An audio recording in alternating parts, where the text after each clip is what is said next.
안녕하세요. 저는 용인에 사는 40대 직장인입니다. 나이만 먹고 철없는 시누이 때문에 심하게 소갈이한 사람이죠. 처음에 결혼할 때는 저도 남들처럼 평범하게 살아갈 수 있을 거라고 생각했습니다. 사랑하는 사람을 믿고 결혼했으니까요. 하지만 얼마 지나지 않아 결혼이라는 것이 두 사람만의 일이 아니라는 걸 뼈저리게 깨닫게 됐습니다. 시댁 식구와의 관계, 특히 시누이와의 관계가 그렇게 제 삶을 흔들어 놓을 줄은 미처 몰랐거든요. 시누이와 한 집에 살면서 제가 느꼈던 억울함과 배신감, 그리고 어떻게 그것을 이겨내고 행복을 찾게 됐는지 지금부터 그 이야기를 털어놔 보겠습니다. 저는 몇 년 전 40이 가까운 나이에 결혼했습니다. 늦은 나이에 결혼이었지만 그만큼 더 신중하게 선택한 사람이었고 서로를 아끼며 살아가리라 믿었죠. 남편은 중견기업의 과장으로 성실하게 일하는 사람이었고 저 또한 작은 회사에서 경리로 일하며 알뜰하게 돈을 모았습니다. 결혼 후 남편의 회사와 가까운 곳에 아담한 주택을 하나 마련해 신혼살림을 시작했죠. 둘이 모은 돈으로도 부족한 부분은 남편이 대출을 좀 받았습니다. 그러는 과정에서 자연스럽게 명의도 남편 앞으로 하게 됐지만 전 그런 건 신경 쓰지 않았어요. 부부가 함께 살아갈 보금자리인데 무슨 상관이겠나 싶었거든요. 신혼 초반 6개월은 정말 행복했습니다. 주말이면 함께 장을 보러 가고 근교로 드라이브도 나갔죠. 저녁에는 맥주 한 캔씩 하면서 소소한 일상을 나눴어요. 남편은 다정한 편이었고 저를 아껴줬습니다. 요리를 하면 엄지를 치켜 세우며 칭찬해줬고 제가 피곤해하면 설거지를 도와주기도 했어요. 그런데 결혼한 지 6개월째 되던 어느 날 남편이 생각지도 못한 말을 꺼냈습니다. 여보, 진이가 좀 어려운 일이 생겼다는데 잠시만 우리 집에 있으면 안 될까? 아가씨가?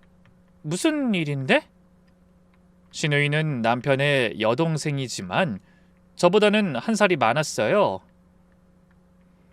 상견례 때 일이 있다며 오지 않아 결혼식 때 처음 봤는데 첫인상이 그리 좋진 않았습니다. 제 드레스를 위아래로 훑어보더니 나이가 많다고 해서 걱정했는데 그래도 이 정도면 봐줄만 하네? 라고 했거든요. 그때는 그저 농담이려니 하고 넘겼습니다. 하지만 그 뒤로도 절 보면 거침없이 막말을 내뱉곤 했죠. 그래서 가능하면 마주치고 싶지 않은 상대였어요. 헌데 그런 시누이를 신혼집에서 지내게 한다니 영 내키지 않았습니다. 혹시 아가씨한테 뭐 안 좋은 일 생긴 거야? 제가 물었죠. 사실은 진이가 이혼하려고 준비 중이래. 도저히 같은 집에 살기 힘들어서 집을 나와야 하는데 갈 곳이 없다고. 한 달만, 아니 몇 주만 있다가 정리되면 나간다고 하더라고. 저는 선뜻 대답하기가 망설여졌습니다. 신혼집에서 시누이와 매일 얼굴 맞대고 살아야 하는 게 저에게 달가운 일은 아니었으니까요. 하지만 남편의 난처한 표정을 보니 차마 거절할 수가 없었습니다. 그래, 뭐 가족인데 어려울 때 도와야지. 대신 정말 잠깐이야? 남편은 제 손을 꼭 잡으며 고마워했습니다.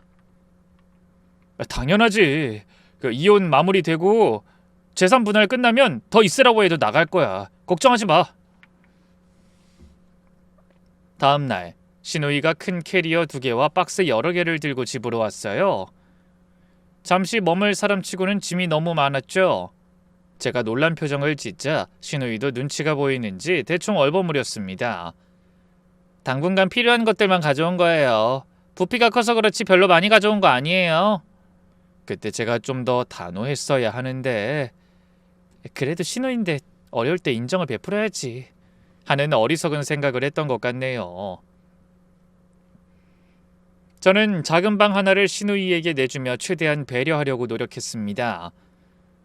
처음 며칠은 그럭저럭 괜찮았어요. 시누이도 미안해하는 듯 했고 저녁 설거지도 가끔 도와주곤 했거든요. 이렇게 미안해요. 다 정리되고 나면 얼른 나갈게요. 설거진 그냥 둬요. 이제부터 저녁 설거진 내가 할게요. 하지만 그것도 정말 처음 며칠 뿐이었습니다. 일주일이 지나자 신우이의 태도가 조금씩 변하기 시작하더라고요. 아침에 제가 출근 준비를 하느라 부산하게 움직이는데 신우이는 거실 소파에 누워 TV를 보고 있었습니다. 그런 모습을 보며 제가 물었죠. 아가씨, 아침 안 드세요? 올케가 맛있는 거 해주면 먹지 뭐. 농담인지 진담인지 모를 말투였지만 저는 그냥 웃고 넘어갔습니다. 그런데 다음 날부터 신우이는 정말로 제가 아침 차려주길 기다리고 있었어요. 올케, 나 계란 프라이 좀 해줘요. 반숙으로. 아가씨, 저도 출근 준비하느라 바빠서요. 냉장고에 계란 있으니까 드시고 싶으면 해드세요. 그러자 신우이의 표정이 확 굳어졌습니다. 아니, 내가 뭐 대단한 거 해달래요? 고작 계란 프라이 좀 해달라는데 그것도 어려워요? 오빠한테 이럴 거예요? 황당했지만 출근 시간이 다가와서 그냥 후다닥 계란 프라이 해주고 나왔습니다. 그날 저녁 남편에게 조심스럽게 이야기를 꺼냈어요. 여보, 아가씨 언제쯤 나갈 것 같아? 벌써 2주가 지났는데. 아직 정리가 덜 된 모양이야. 조금만 더 참아줘. 하나뿐인 동생인데 길거리에 내쫓을 순 없잖아.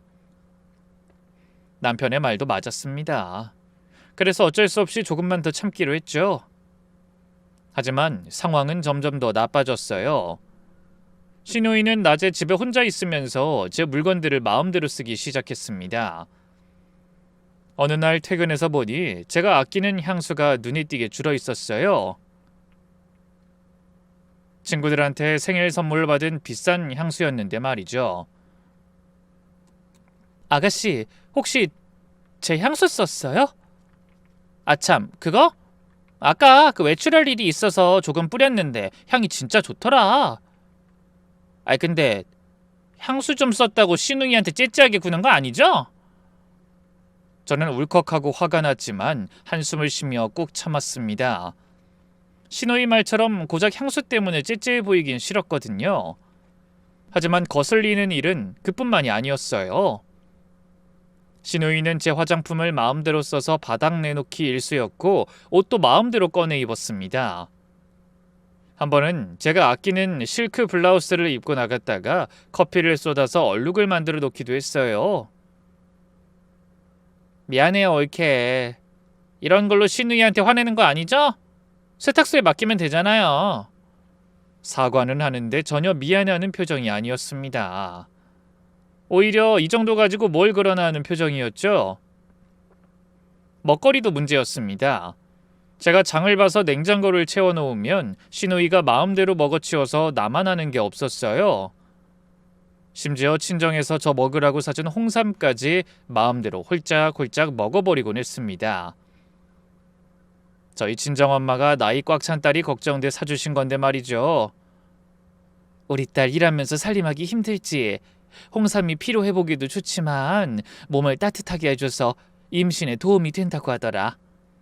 이거 먹어보고 그래도 소식 없으면 흑염소도 먹어보자.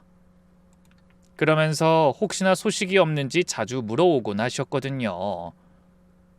근데 신우이가 눈치도 없이 그런 것까지 홀랑 먹어치우니 솔직히 짜증이 좀 났습니다.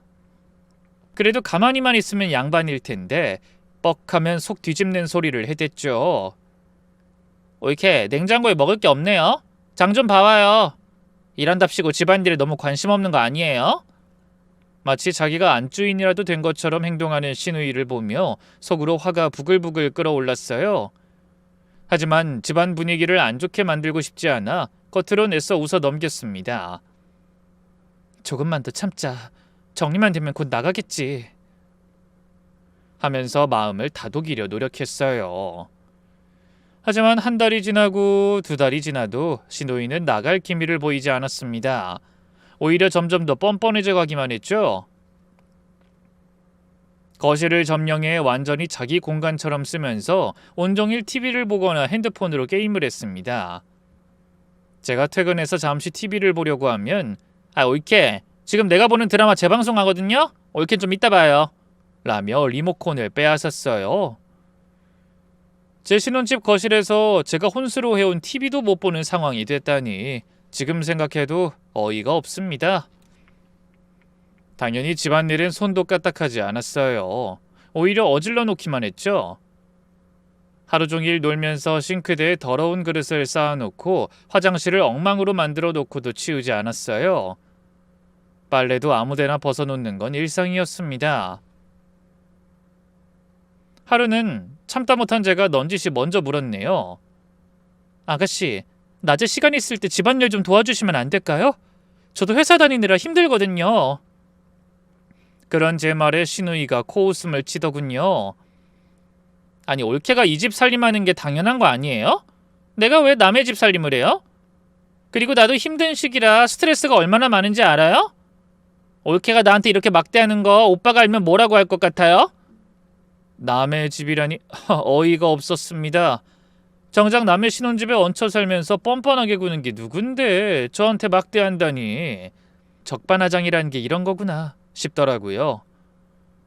그렇게 시간이 흘러 석 달째 되던 어느 날 제가 남편을 보며 진지하게 한마디 했습니다. 여보, 이제 정말 아가씨가 나가야 할 때가 된 것 같아. 벌써 석 달이야. 처음에 몇 주라고 했던 거 기억하지? 남편은 여전히 난처한 표정을 지었습니다. 그게 진이가 아직도 남편이랑 합의가 안 됐대. 재산 문제도 그렇고 좀 더 기다려주면 안 될까? 안 그래도 힘든 애한테 언제 나갈 거냐고 도저히 못 물어보겠어. 재산 문제? 그럼 변호사를 선임하든지 뭔가 적극적으로 해결을 해야지. 보면 아무것도 노력을 안 하고 있는 것 같은데 언제까지 이렇게 시간만 끌면서 우리 집에 있을 거래? 제 목소리가 좀 높아졌나 봅니다. 남편의 표정이 대번에 굳어지더군요. 우리 집이라니? 당신은 진이를 가족으로 안 보는 거야? 어려울 때 서로 돕고 사는 게 가족 아니야? 가족이라도 예의는 지켜야지. 아가씨는 집안일도 안 하고 내 물건도 허락 없이 마음대로 쓰고 너무 마음대로 행동한다고.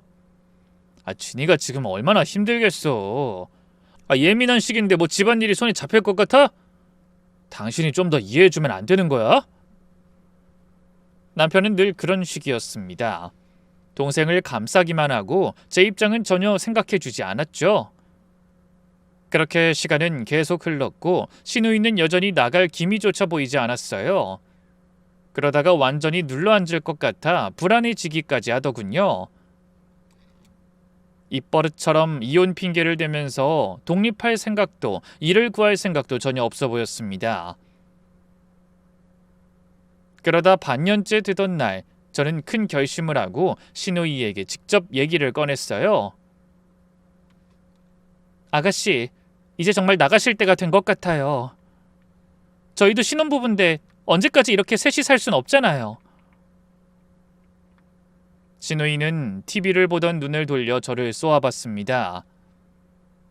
올케, 지금 나를 이 집에 얹혀서 먹고 사는 거지 취급하는 거예요? 그런 게 아니라 처음 약속이 몇 주였잖아요. 근데 지금 6달이 넘었어요. 약속? 가족 간에 무슨 약속이에요?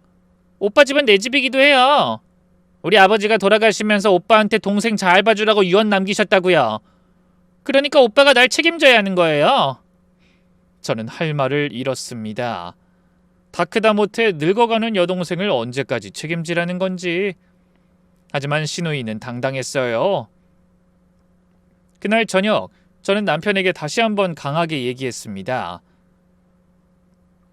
여보, 아버님이 그런 말씀하신 건 아가씨가 어릴 때 얘기겠지. 나이가 40 넘은 여동생을 언제까지 책임져야 해? 남편은 한숨을 쉬었습니다. 나한테 진이는 아직 애나 마찬가지야. 어려서 아버지 돌아가시고 진이가 아빠 없는 애라고 얼마나 서름을 당하고 살았는데. 뭐? 남편의 우유부단한 모습에 저는 답답함을 느꼈습니다. 하지만 그때까지만도 남편을 이해하려고 애쓰며 참고 또 참았어요.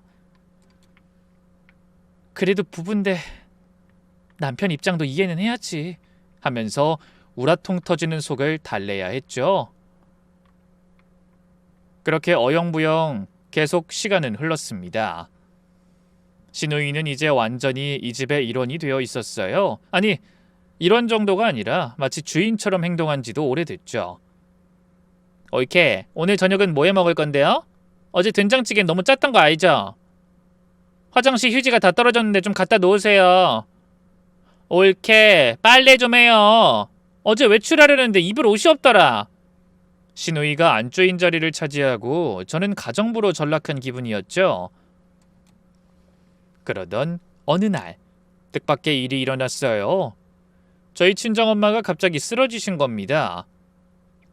다행히 큰 병은 아니었지만 수술을 받으셔야 했고 회복 기간에 누군가의 돌봄이 필요했죠. 전 그런 엄마를 위해 휴가를 내고 간병을 돕고 싶었어요. 여보, 우리 엄마가 수술을 받으셔야 해. 그래서 수술 후에 우리 집에서 좀 쉬시게 하고 싶어. 수술 후에도 병원에 계속 다니셔야 하니까. 내가 모시고 다니는 게 좋을 것 같고.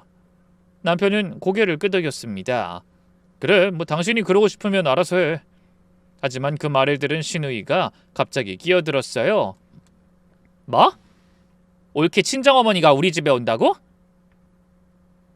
그럼 난 어떡하라고? 아가씨도 있고 뭐 저희 엄마도 잠시 계시는 거예요. 방은 하나 더 있잖아요. 아니, 남의 집에 친정 식구를 들이는 게 말이 돼요? 오빠도 뭐라고 말 좀 해봐. 황당했습니다. 그러는 자기는 남의 집에 1년 가까이 무전 취식하면서 자긴 가족이고 제 친정엄마는 남이라는 게 무슨 논리인지 어이가 없었어요. 아가씨, 여긴 우리 신혼집이에요. 딸 집에 친정엄마가 오시는 게 왜 문제가 돼요? 옳게, 지금 나한테 따지는 거예요? 오빠! 신우이는 남편을 부르며 절 쏘아봤어요. 하지만 남편은 신우이와 저 사이에서 난처한 표정을 짓더니 기가 막힌 얘기를 꺼냈습니다. 저기 장모님은 형님네 가셔도 되지 않을까? 엄연히 아들이 있는데 왜 굳이 딸인 당신이... 믿을 수 없었습니다. 남편이 제 친정엄마가 오시는 걸 반대한다니. 여보, 우리 오빤 대구에 살잖아. 병원이 여기서 훨씬 가까운데 그럼 우리 엄마를 대구에서 경기도까지 치료 다니시게 하란 말이야? 그리고 엄마도 며느리보다 딸이 편하지. 어떻게 당신이 그런 말을 할 수가 있어? 다른 사람도 아니고 우리 엄마가 아프신데. 결국 제가 뜻을 굽히지 않아 엄마를 집에 모시긴 했지만 신우이가 대놓고 얼마나 불편하게 구는지 엄마가 오래 계시지도 못하고 그냥 집에 돌아가셨습니다. 너무 죄송하고 마음 아팠어요. 하지만 그때도 남편은 자기 동생을 향해 뭐라고 한마디도 하지 못했죠. 전 그렇게 응어리진 가슴을 안고 또 몇 달을 버텨냈습니다. 그런데 그 무렵 이상한 일이 일어나기 시작했어요. 제 지갑에서 현금이 조금씩 사라지고 있었습니다. 처음에는 제가 착각한 줄 알았어요. 하지만 같은 일이 반복되다 보니 기분이 이상하더라고요. 그래서 아예 지갑에 돈을 넣어두지 않았죠. 그랬더니 이번엔 집안에 급한 일이 생기면 쓰려고 모아둔 비상금 통장에서 자그마치 500만 원이 사라졌더군요. 깜짝 놀란 저는 남편에게 물었지만 자기는 모르는 일이라고 했어요. 그러면서 제가 어딘가에 쓰고 헷갈리는 거라고 하더라고요. 하지만 한 번에 그렇게 큰 돈을 쓰고 모를 리가 있나요? 집안에는 저희 부부와 신우이만 있는데 저와 남편이 아니라면 의심할 사람은 신우이밖에 없었어요. 급할 때를 대비해 통장으로도 현금 출금기에서 돈을 찾을 수 있도록 등록해놨고 비밀번호는 신혼집 현관 도어락 번호와 같으니 마음대로 찾으려면 얼마든지 할 수 있었거든요. 하지만 심증만 있지 물증은 없는 상태라 무턱대고 신우이에게 물을 수도 없었어요. 섣불리 물어봤다간 도리어 제가 경을 칠 게 분명했으니까요. 그래서 결국 저는 몰래 침실 서랍장을 비추는 각도로 작은 카메라를 설치했습니다. 그런 다음 일부러 첫 번째 서랍에 10만 원을 넣어뒀어요. 그리고 이틀 후 영상을 확인해보다 기함했습니다. 신우이가 침실에 들어와 서랍을 뒤지다 돈을 발견하고는 주머니에 넣는 모습이 선명하게 찍혀 있었거든요. 저는 분노로 몸을 떨었습니다. 집안에 도둑을 데리고 있었다니. 신우이는 이제 저에게 가족이 아니라 도둑이었어요. 그래서 그날만은 반드시 남편에게 모든 것을 털어놓고 신우이를 내보내라고 할 생각이었습니다. 증거도 있으니 남편도 더는 동생을 감싸지 못할 거라고 생각했죠. 밤 9시가 넘어 남편이 퇴근했습니다. 저는 침착하게 말을 꺼냈어요. 여보, 우리 진지하게 얘기 좀 해야 할 것 같아. 무슨 얘기? 아가씨 말이야. 그때 남편의 표정이 굳어졌습니다. 또 진이 얘기야? 또라니. 아가씨가 여기 들어온 지 벌써 1년이 다 돼가. 알아, 나도 안다고. 근데 해결된 게 아무것도 없잖아. 1년이 아니라 아무리 시간이 지나도 진이가 갈 곳이 없으면 어쩔 수 없는 거야. 그것 말고도 문제는 또 있어. 아가씨가 내 돈에 손을 댔다고. 남편의 눈이 커졌습니다. 뭐? 그게 무슨 소리야? 저는 핸드폰을 꺼내 남편에게 CCTV 영상을 보여줬습니다. 신우이가 제 서랍을 뒤지고 돈을 가져가는 모습이 선명하게 녹화돼 있었죠. 이건... 내 지갑에서 계속 돈이 없어지더니 비상금 통장에서도 500만 원이 없어졌다고. 아가씨가 가져간 거야. 남편은 영상을 몇 번이나 다시 돌려보더니 고개를 저었습니다. 이건 오해야. 내 동생이 그럴 리 없어. 이때 무슨 사정이 있었을 거야. 저는 헛웃음이 나왔습니다. 명백한 증거를 보고도 동생을 감싸는 남편이 한심했죠. 이렇게 확실한 증거가 있는데 오해라고? 저게 처음일 거야. 다른 일이랑은 무관할 거라고. 내가 물어볼게. 물어보고 말고 할 게 아니라 당장 내보내야 해. 우리 비상금도 돌려받아야 하고. 그때였습니다. 현관문이 열리며 신우이가 들어왔어요. 저희가 다투는 목소리를 들었는지 경계하는 표정이었죠. 오빠 왜 그래? 무슨 일 있어? 남편은 머뭇거리다가 입을 열었습니다. 진이야, 이 영상 보고 오빠한테 설명 좀 해줄래? 신우이는 영상을 보더니 순간 당황한 기색을 보였지만 곧 뻔뻔한 얼굴로 돌아와 이렇게 말했어요. 이거? 올키가 돈 좀 가져다 달라고 해서 가져다 준 거야? 뭐라고요? 내가 언제 그런 걸 부탁했어요? 저는 어이가 없어서 소리쳤습니다. 어머 올케, 벌써 이렇게 깜빡깜빡하면 어떡해요? 나한테 분명 서랍에서 돈 가져다 달라고 했잖아요. 아니면 저기 돈이 있는지 내가 어떻게 알았겠어요? 신우이는 얼굴색 하나 안 변하고 거짓말을 했어요. 더는 참을 수 없었습니다. 아가씨 나가요! 당장 내 집에서 나가라고요! 그러자 신우이가 비웃었습니다. 누구 마음대로 나가라 말아야. 여긴 올케 집이 아니라 우리 오빠 집인데. 그리고 남편을 향해 말했습니다. 오빠 봤지? 올케가 날 구박하다 못해서 이제 도둑 취급까지 하잖아. 아무리 내가 같이 사는 게 싫어도 어떻게 가족을 이렇게 대할 수가 있어? 남편은 또 신우이와 저 사이에서 갈팡질팡했습니다. 그리고 곧 믿을 수 없는 말을 했죠. 여보, 이제 그만하자. 진이도 가족인데 왜 그렇게 못 잡아먹어서 안달이야? 그깟 10만 원 내가 줄게. 그럼 되잖아. 그 순간 참아오던 인내심이 바닥나고 말았습니다. 당신 지금 그거 진심이야? 도둑질한 사람을 감싸고 나를 원망해? 도둑질이라니. 가족 간에 그런 말은 조심해. 그래 알았어. 당신한텐 아가씨만 가족이고 난 남인가 보네? 정말 이렇게 피곤하게 굴 거야? 나도 이제 진짜 지겨워서 못 살겠다. 갈 곳 없는 신우이 좀 와 있는 걸 가지고 너처럼 남편 들들 볶는 사람이 어딨냐? 그리고 이 집 내 명의로 된 거 잊었어? 여기 내 집이다. 싫으면 네가 나가. 남편의 말에 말문이 턱 막혔습니다. 뭐라고? 당신 집? 이 집 살 때 분명히 내 돈도 들어간 거 몰라? 그거야 예전 일이고. 어쨌든 지금 이 집은 내 명의로 된 내 집이잖아. 그러니까 제발 분란 그만 일으키고 그냥 조용히 좀 살자고. 남편의 말이 떨어지기가 무섭게 저는 짐을 싸기 시작했습니다. 그 모습에 놀란 남편이 말렸지만 이미 제 귀에는 아무 말도 들리지 않았어요. 여보 어디 가려고? 우리 이러지 말고 대화로 풀자. 대화? 지난 1년 동안 난 진심으로 대화하려고 했는데 당신은 매번 동생 편만 들었잖아. 이제 나도 지쳤어. 그리고 뭐? 당신 집이니 싫으면 나가라고? 오냐, 그래, 내가 나간다. 근데 이거 하나 명심해. 이 집 살 때 내 돈 들어간 거 분명히 증명할 수 있고 집에 대한 권리 나한테도 있다고. 알았어. 아까는 나도 너무 화가 나서 나도 모르게 나온 말이야. 웃기지 마. 평소에 그런 생각하고 있었으니까 나온 말이겠지. 내일 당장 마음대로 이젠 못 팔게 부동산 가처분 신청하고 이혼 서류 보낼 테니까 법정에서 보자고.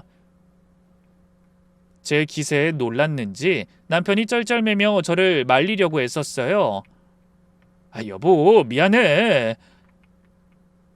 내가 잘못했어. 제발 이러지 마. 그때 신우이가 끼어들었습니다.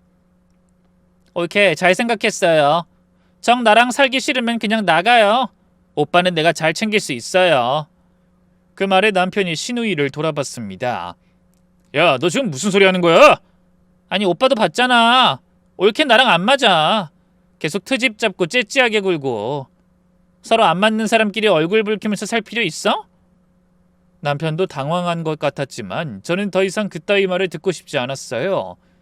그래서 짐을 들고 대문으로 향했습니다. 여보, 제발! 남편이 붙잡으려 했지만 저는 뿌리쳤습니다. 그리고 그때 지난 1년 동안 참아왔던 말을 쏟아냈어요. 그렇게 동생이 소중하면 나랑 이혼하고 동생이랑 살아! 그렇게 집을 나온 저는 친정으로 향했습니다. 다행히 엄마는 수술을 잘 받고 회복 중이었지만 여전히 안정이 필요한 상태였어요. 그래서 차마 제가 겪은 일을 말씀드릴 수가 없어 하는 수 없이 핑계를 댔습니다. 진우 씨가 출장 가서 여기 며칠 있다가 가려고요. 그래? 회사 출근하기 불편할 텐데. 말씀은 그렇게 하셨지만 은근히 좋아하시더군요.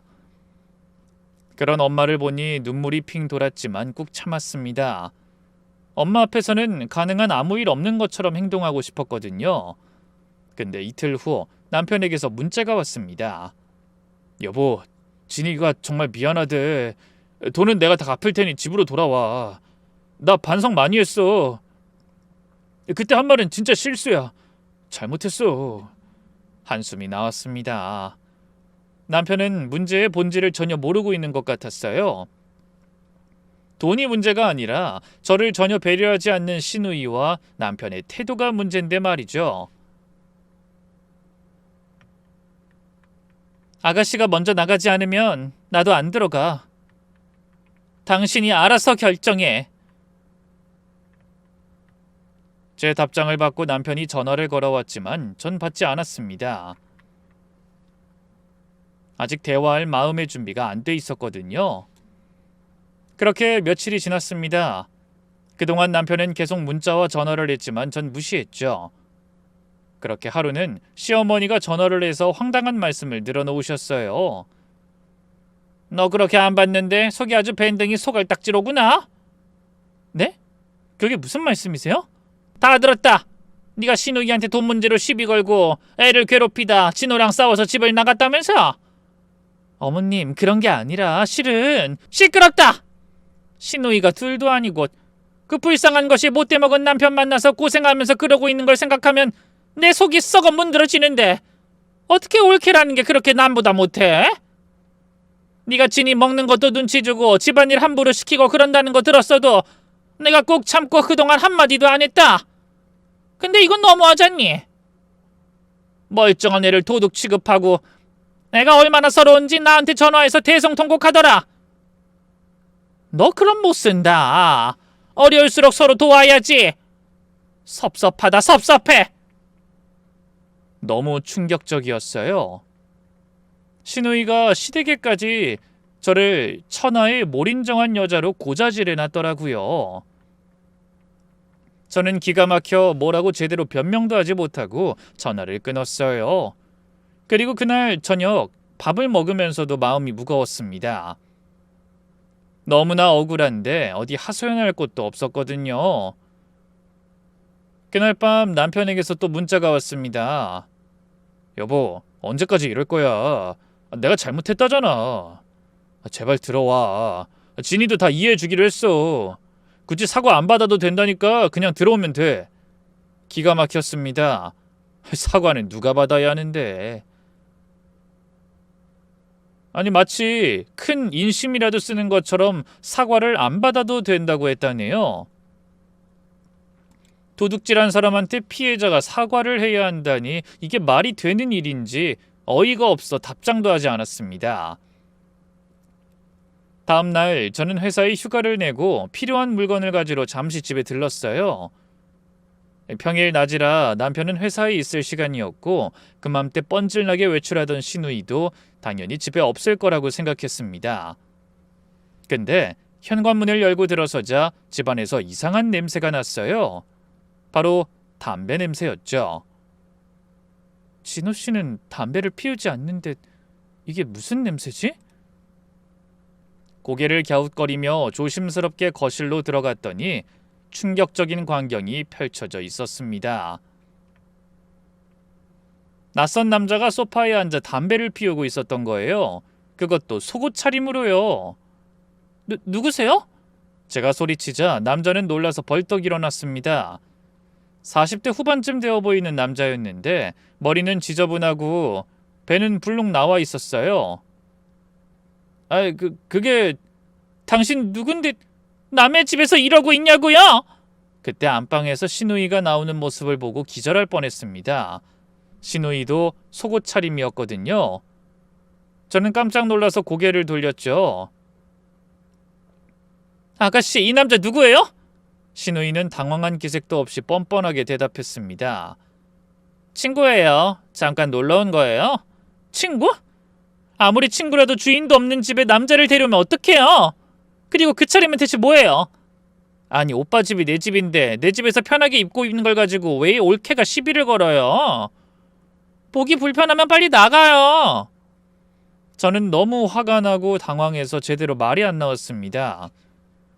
제 신혼집에서 시누이가 낯선 남자와 대낮에 속옷만 걸치고 있는 건 상상도 못할 경악할 일이었어요. 당장 이 사람 내보내요. 그리고 아가씨도 나가요. 올케가 뭔데 명령이에요? 여기 우리 오빠 집이라니까? 남자는 눈치를 보더니 옷을 대충 챙겨 나가려고 했습니다. 그런데 나가면서 시누이의 귀에 대고 속삭이는 말이 어렴풋이 들렸어요. 자기야, 오늘은 그만 갈게. 내일 또 올까? 자기야?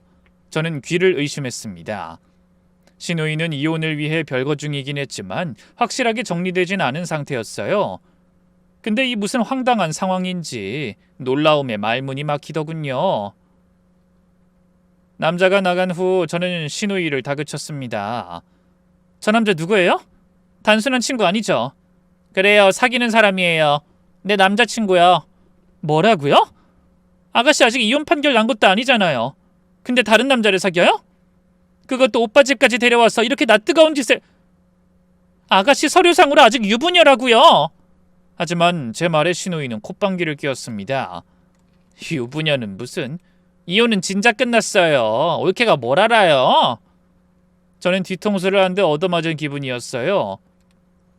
뭐라고요? 이혼이 진작 끝났다고요? 그럼 왜 여태 아무 말도 없이 여기 있었던 거예요? 이혼 나고 재산 분할만 되면 집 구해서 나간다고 했었잖아요. 그건 사정이 있었어요. 저는 뭔가 이상하다는 느낌이 들었습니다. 시누이가 뭔가를 숨기고 있는 것 같았어요. 아가씨, 정말 재산 분할 받은 거 맞아요? 그럼 그 돈 다 어떻게 했어요? 왜 위자료랑 재산 분할 받아놓고 아직 여기서 이러고 있냐고요? 그만해요. 내 일에 상관하지 말아요. 시누이는 화를 내며 방으로 들어가 버렸습니다. 저는 필요한 물건을 챙겨서 나왔지만 마음이 너무 무거웠어요. 뭔가 더 큰 비밀이 있는 것 같았죠. 그래서 그날 저녁 남편에게 전화를 걸었습니다. 당신, 우리 집에 남자가 드나드는 거 알고 있었어? 뭐라고? 그게 무슨 소리야? 오늘 집에 짐 가지러 갔더니 어떤 남자가 속옷 차림으로 거실에 있더라. 아가씨랑 사귀는 사람이래. 남편은 놀랐는지 잠시 침묵하더니 간신히 대답했어요. 그럴 리가 없어. 진이가 아직 이혼이 안 됐다고 했는데 그건 진작에 끝났다던데? 당신이 여태 동생한테 속은 거야. 아니 당신이 뭘 잘못 안 거겠지. 아직도 아가씨 말만 믿는 거야? 알았어. 난 이제 아가씨가 이혼했든 말든 상관없어. 어차피 나도 곧 이혼할 텐데 뭐. 그러고는 전화를 끊고 한숨을 쉬었습니다. 남편은 여전히 제 말보다는 동생 얘기를 믿는 것 같았어요. 저는 그런 남편을 한심해하며 속으로 생각했습니다. 아유, 답답한 인간아. 그래, 네 동생 말에 속아서 평생을 그렇게 질질 끌려다니면서 살아봐라. 그러니 동생이 이혼 못했다고 거짓말하면서 붙어있어도 의심할 생각도 못했지. 생각할수록 시누이가 괘씸했어요. 남편과 저한테는 늘 이혼을 못해서 재산 분할과 위자료 정리를 못했다고 말해왔거든요. 돈만 받으면 나가겠다는 말을 입버릇처럼 해왔는데 그 재산 정리가 진즉에 끝났음에도 사실을 숨기고 계속 땡전 한 푼 없는 척 저희 집에 붙어 있었던 겁니다. 아무리 생각해도 답이 없는 남매였어요. 그 집에 더 살다가는 화병으로 제명까지 못 살 것 같더라고요. 그런데 일주일 후 남편에게서 계속 끈질기게 전화가 왔습니다. 하지만 그맘때 저도 변호사 사무실에 찾아가 이혼을 상의할 때라 남편과 더는 할 얘기가 없다고 생각했어요. 근데 제가 전화를 받지 않자 남편이 문자를 보내 이상한 소리를 하더군요. 여보, 제발 나랑 얘기 좀 해. 큰일 났어. 진이가 우리 집을 담보로 대출을 받으려고 했어. 저는 깜짝 놀라서 다급하게 전화를 했습니다. 이게 다 무슨 소리야? 아가씨가 어떻게 우리 집으로 대출을 받아? 제 말에 남편이 한숨을 쉬더니 놀라운 말을 털어놨어요. 진이가 내 도장이나 신분증 빼내서 이 집을 담보로 대출을 5억이나 신청했나 봐. 근데 뭔가 찜찜한 걸 느낀 직원이 마지막으로 확인하려고 하다 거짓말을 알아차린 것 같아. 어떻게 그런 일이 있어? 대출 받으려면 당신이 은행에 가야 하잖아. 그게 진이가 당신이 봤다던 그 남자를 나처럼 꾸며서 은행에 데려간 거야. 저는 귀를 의심했습니다. 남편의 말이 도무지 믿기지 않았죠. 뭐라고? 그러니까 당신 신분증이랑 도장을 빼내서 그 남자를 당신처럼 속여서 대출을 받으려고 했단 말이야? 그래. 기가 막히더군요. 신우이는 거짓말에 도둑질도 모자라 급기야 은행을 상대로 사문서 위조와 명의도용까지 하려고 했던 겁니다. 어이가 없네. 그것 봐. 내 돈에 손댈 때부터 이상하다고 했지? 그때 내 말 듣고 아가씨 단속했어야지. 당신이 물처럼 구니까 겁도 없이 그런 짓까지 벌인 거 아니야. 바늘도둑이 소도둑 된다더니 딱 그 꼴이었어요. 제 지갑에 손대고 통장에 손을 대고도 오빠가 다 감싸주는 걸 보더니 신우이는 완전히 겁을 상실한 것 같았습니다. 남편은 거의 울먹거리는 목소리로 말을 이어갔어요. 다행히 집 담보로 대출 받으려고 한 건 꼬리가 잡혔는데. 근데 뭐 그거 말고도 뭐가 더 있어? 그거 말고도 진이가 이미 여러 곳에서 내 이름으로 돈을 빌렸어. 카드도 몰래 발급해서 그 카드론이랑 현금 서비스도 받은 것 같고. 내 보험에서 야권 대출도 받았더라고. 그것만도 5천이 넘어. 뭐라고? 아니, 아가씨 분명히 이혼하면서 위자료랑 재산 분할도 받았을 텐데 무슨 돈이 그렇게 필요했던 거야? 그때부터 남편이 또 한숨을 쉬며 아무 말도 못하기 시작했어요. 저는 답답한 마음에 꽥 소리를 질렀습니다. 말해봐. 당신은 뭐 알고 있는 게 있지? 분명히 말하는데 그 집은 당신만의 집이 아니야? 내가 보탠 돈도 적지 않다고. 당신이 관리 잘못해서 그 집에 무슨 일이라도 생기면 나 절대 아가씨 가만 안 둬. 알았어? 그제야 남편은 무거운 목소리로 입을 열었습니다. 그게 사실은 진이가 이혼한 게 남편 주사 때문이 아니었어. 뭐라고? 아가씨 남편이 술만 먹으면 난동 부려서 못 살겠다고 나온 거 아니었어? 나랑 어머니도 진이 말만 믿고 그런 줄 알았는데 사실 알고 보니 진이가 바람 피우다 걸려서 이혼한 거래. 남편 출장 간 사이에 남자를 집에까지 끌어들였다가 그걸 이웃 사람한테 들켜서 난리가 났었나 봐. 뭐라고? 그게 정말이야? 저는 어이가 없어서 헛웃음이 나왔습니다. 애초에 신우이가 생각 없고 망나니 같은 줄은 알았지만 그 정도인 줄은 몰랐어요. 그때 머릿속으로 전에 집에서 봤던 속옷 차림의 남자가 생각나더군요.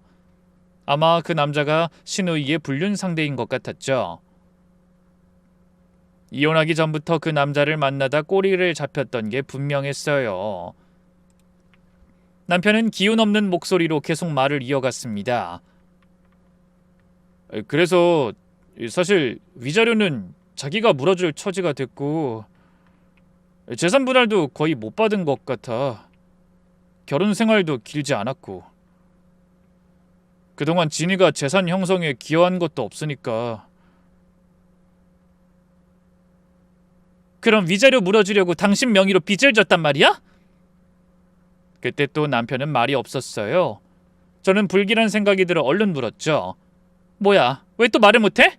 그게 아니었던 거야? 그게 진이한테 왜 그랬는지 따졌더니 투자했다가 실패했대. 갚을 테니 조금만 기다려달래. 투자라니? 무슨 투자? 그 남자, 진이 남자친구가 사업하겠다고 해서 돈이 필요했나봐. 그 말을 듣는데 더는 화도 나지 않았습니다. 그저 허탈할 뿐이었어요. 진호씨 이제 어떻게 할 거야? 경찰에 신고할 거야? 그게 이미 은행 측에서 사기랑 사문서 위조로 두 사람을 신고했어. 당신 이제야 정신이 들어? 그렇게 가족이라고 감싸기만 하더니 꼴 좋다. 남편은 아무 말도 하지 못하다 한참 만에야 비통한 목소리로 말했어요. 여보, 정말 미안해. 내가 너무 어리석었어. 빨리도 알았네. 저는 차갑게 대답했습니다. 그동안 제가 받은 고통을 생각하면 그 정도 사과로는 한참 부족했으니까요. 여보, 제발 집으로 돌아올 수 없어? 나 너무 힘들어. 내가 왜? 아가씨가 당신 이름으로 대출까지 진탕 받은 것 같은데 나더러 집에 돌아가서 아가씨가 싸놓은 똥이나 같이 치우자는 거야? 아니야, 그런 거. 그건 어떻게든 내가 정리할게. 난 그냥 지금 너무 힘들어서 그래. 당신 힘든 것도 알긴 했는데 그래도 진이가 마음에 걸려서 모질게 굴질 못했어. 정말 미안해. 그래? 나한텐 나가라고 잘만 모질게 대하던데 그래놓고 이제 와서 힘드니 와달라고? 웃기는 소리 집어쳐! 내가 가도 그건 남은 짐 정리하고 완전히 끝내러 가는 거지. 당신 위로해줄 생각 어린 반푼어치도 없어. 전화를 끊고 나니 심경이 너무 복잡했어요. 이제야 신우이의 모든 민낯이 드러났지만 남편을 생각하면 불쌍하기보다는 소름이 돋고 끔찍하기만 하더군요. 그날 밤 시어머니에게서도 연락이 왔습니다. 예, 내가 전엔 아무것도 모르고 널 몰아세웠다. 미안하구나. 진이 말만 듣고 내가 실수했다. 괜찮아요. 어차피 다 지난 일인데. 저기, 너 아직 친정이라면서? 그러지 말고 어서 집으로 돌아가지 그러니? 진호가 충격을 많이 받은 것 같아. 그게 저랑 무슨 상관이 있어요? 예전엔 저를 그렇게 몰아세우시더니 이제 와서 저더러 아가씨 때문에 충격받은 진호씨 뒤치다거리나 하라는 말씀이세요? 아이 그러니 이렇게 미안하다고 사과하지 않니? 내가 네 시누이를 너무 철없이 키웠다. 어려서 아버지 잃고 서럽게 자란 게 안쓰러워서 너무 오냐오냐 했어. 그래서 애가 나이만 먹었지 천지분간을 못한 것 같다. 그건 그 집 사정이에요. 저도 더는 진호씨한테 남은 감정이 없네요. 죄송합니다. 그 뒤로도 시어머니와 남편은 줄기차게 전화해서 제 마음을 돌려보려고 안간힘을 썼어요. 하지만 이미 돌아선 마음을 붙잡기엔 역부족이었죠. 그렇게 저는 이혼하기로 마음을 굳혔지만 친정엄마한테 어떻게 말씀드려야 할지 몰라 고민했어요. 그런데 하루는 밥을 먹다 엄마가 넌지시 이렇게 물으셨죠. 너 언제까지 여기 있을 생각이니? 끝내려거든 가서 깔끔하게 정리를 하고 나와라. 저는 깜짝 놀라서 엄마를 바라봤습니다. 아무것도 모르실 거라고 생각한 엄마가 이미 제 상황을 눈치채고 계셨더라고요. 엄마가 그걸 어떻게... 얘는 엄마가 나이 먹었다고 아무리 그렇게 눈치가 없을까 봐. 며칠만 있겠다던 애가 지금 도대체 얼마를 여기 있었는데. 그리고 사실 김서방이 나한테도 연락을 했어요. 전에 내가 수술 끝나고 집에 갔을 때 자기 동생이 실수한 것까지 사과하면서 네 마음 좀 돌려달라고 하더라. 그랬구나. 그래서 뭐라고 하셨어요? 나는 네 결정에 따른다고 했지. 우리 딸이 어련히 알아서 할까? 엄마, 네 인생은 네 거니까 혹시라도 내 눈치 보지 말고 신중하게 너만을 위해 결정을 해. 그 말해주려고 물은 거다. 고마워요, 엄마.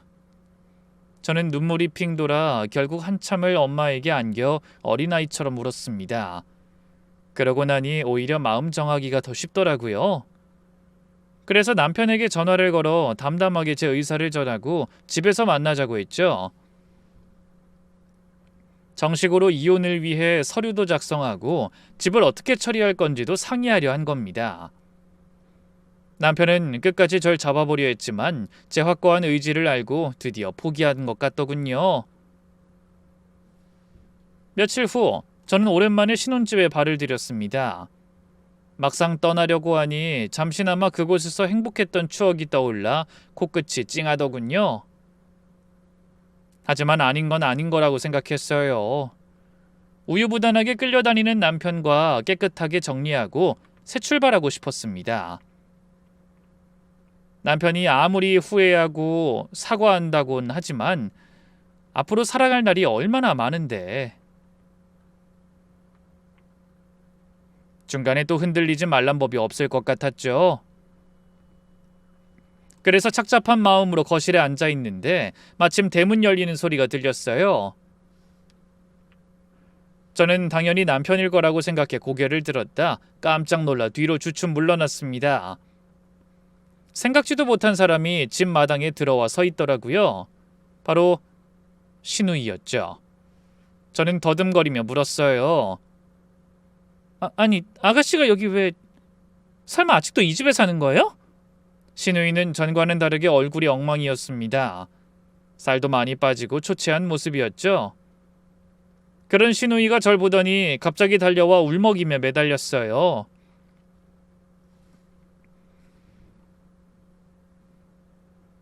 옳게, 제발 나 좀 살려줘요. 우리 오빠 마음 좀 돌려줘요. 그게 무슨 소리예요? 오빠가 날 빈손으로 내쫓은 것도 모자라 명의도용으로 신고했어요. 어떻게 남매끼리 이럴 수가 있어요? 안 그래도 지금 은행 측에서도 고소당해서 힘들어 죽겠는데 이건 나더러 죽으라는 거나 마찬가지라고요. 남편이 이번엔 제대로 마음을 굳게 먹은 모양이더군요. 조금만 더 빨리 그랬다면 좋았을 텐데 안타까우면서도 답답했죠. 그걸 왜 나한테 말하는 거예요? 나도 오빠랑 이혼할 거라는 말 못 들었어요? 이제 오빠랑 난 상관없는 사람이에요. 아가씨도요. 아니에요. 그건 언니 생각이잖아요. 오빤 절대 언니랑 헤어질 생각 없다고 했어요. 언니, 지금 오빠 설득할 수 있는 사람 언니뿐이에요. 제가 예전엔 다 잘못했어요. 제발 언니가 오빠한테 저 좀 용서하고 도와주라고 얘기 좀 잘해줘요. 하지만 저는 예전에 신우이가 저에게 그랬던 것처럼 팔짱을 끼고 코웃음을 치며 말했습니다. 내가 왜요? 난 절대 그럴 생각 없어요. 죄를 지었으면 응당 벌을 받아야죠. 나는 몰라도 아가씨를 그렇게 아껴준 오빠한테 어떻게 그럴 수가 있어요? 마누라랑 이혼을 불사하면서 그래도 동생 편을 들어준 사람을 그렇게 뒤통수 쳐도 되는 거예요? 그러자 기죽어 있던 신우이가 갑자기 벌떡 일어나 눈에 불을 켜고 소리치더군요. 이게 다 올케 때문이야. 올케가 우리 가족을 갈라놓은 거라고.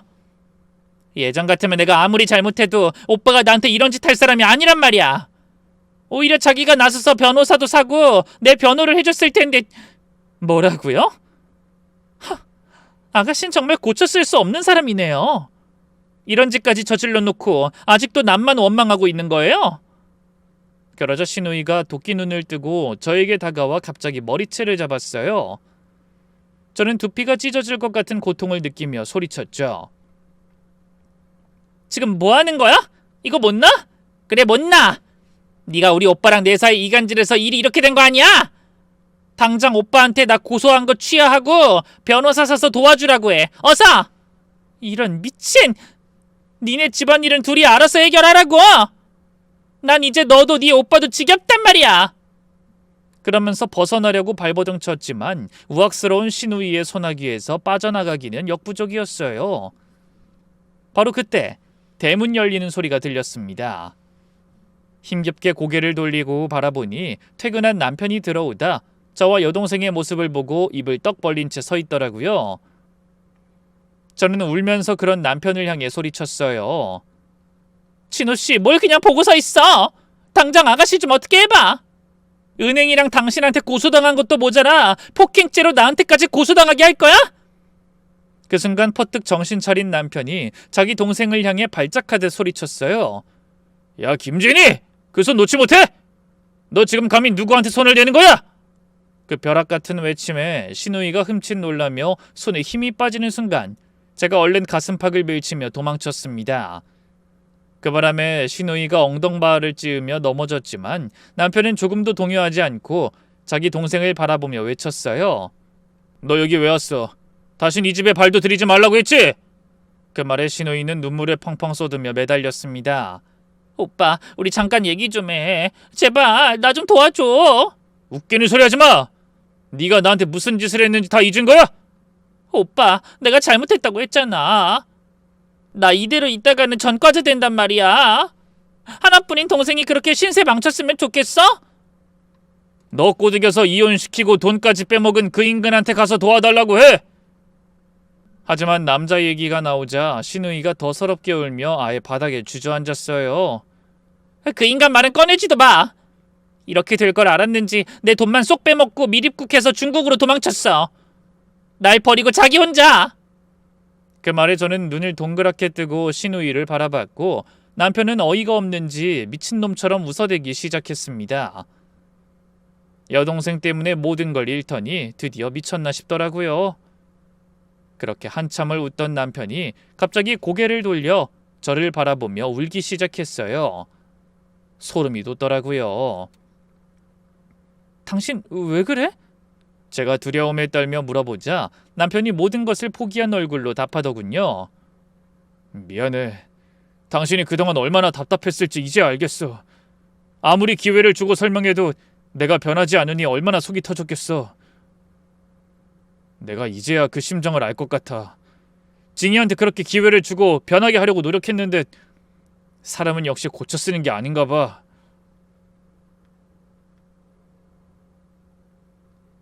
여보. 그래, 이혼해줄게. 우리 헤어지자. 더는 당신한테 이 똥물 뒤집어 쓴 기분을 같이 느끼면서 살자고 할 수가 없네. 난 여전히 이 집 장남이니까. 내 동생이랑 어머니를 모른 척할 수 없을 거야. 아니, 지금 당장 모른 척한다고 해도 얼마나 버틸지 모르지. 당신은 이제 당신 하고 싶은 대로 하고 살아. 이 집은 팔아서 똑같이 나누자. 하지만 그 말을 들은 시누이가 갑자기 벌떡 일어서더니 자기 오빠를 향해 고래고래 소리쳤어요. 오빠 미쳤어? 아니, 헤어질 땐 헤어지더라도 이 집은 오빠 집이지. 멀쩡히 오빠 명의로 된 집을 왜 올케한테 나눠줘? 역시 시누이는 강적이었습니다. 평생을, 아니 다음 생에 태어나도 변하지 않을 쓰레기 같았어요. 그 모습을 보자 순순히 이혼하자고 하는 남편이 고마울 지경이었죠. 시누이의 말에 남편이 거칠게 반응하더군요. 시끄러! 넌 조용히 재판이나 기다리고 있어. 오빠, 나 정말 이대로 버릴 거야? 아빠가 하신 말씀을 생각해봐. 닥쳐! 네가 무슨 염치로 아버지 말을 꺼내? 막내라고 너를 그렇게 아끼셨는데 네가 이 꼴로 사는 걸 보면 저승에서도 가슴을 치고 계실 거야. 다 내 탓이지. 아버지가 너 잘 부탁한다고 하셨는데 결국 나 때문에 네가 이렇게 망나니로 살게 된 것 같다. 그러니까 더 늦기 전에 죗값 받고 제발 정신 좀 차려. 그날 조용한 주택가에서 비명 같은 여자의 울음소리와 다그치는 남자의 목소리가 오래도록 울려 퍼졌습니다. 그리고 얼마 후 저는 속전속결로 재산 분할을 마치고 이혼했어요.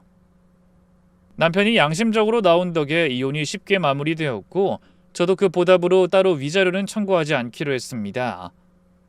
아니, 뭐 청구해봤자 받을 수 있을지 확실하지도 않아 그냥 깔끔하게 끝내기로 결정한 겁니다.